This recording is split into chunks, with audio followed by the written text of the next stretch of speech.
Pemirsa, kasus positif COVID-19 di Kota Denpasar semakin meningkat. Bahkan kamar isolasi COVID-19 di Rumah Sakit Wangaya telah penuh sehingga pihak rumah sakit kembali harus memfungsikan 2 ruang perawatan untuk penanganan pasien COVID-19.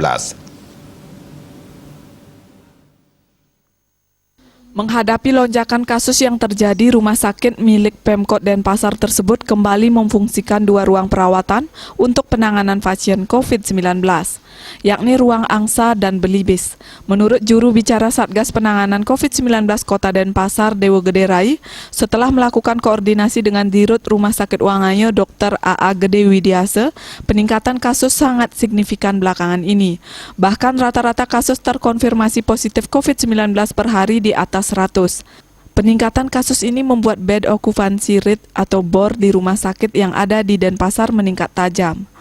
Rumah Sakit Wangaya yang memiliki 58 ruang perawatan untuk pasien COVID-19 kini sudah penuh. Karena itu ruang yang sebelumnya tidak lagi untuk perawatan pasien COVID-19 harus difungsikan kembali.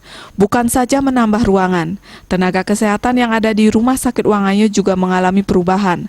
Beberapa tenaga kesehatan yang sebelumnya tidak menangani COVID-19 kini diperbantukan.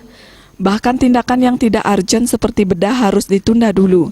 Pihak rumah sakit terpaksa melakukan penanganan yang lebih urgent seperti pasien COVID-19.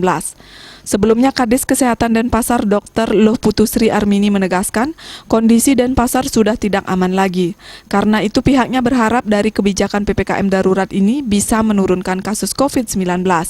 Memang diakui karena baru dilakukan belum bisa melihat hasilnya. Karenanya PPKM darurat dilakukan 2 minggu sehingga bisa dilakukan evaluasi. Ia berharap dengan pelaksanaan PPKM darurat ini akan menyebabkan terjadinya perlambatan kasus baru. Asmara Putra, Bali Pos melaporkan.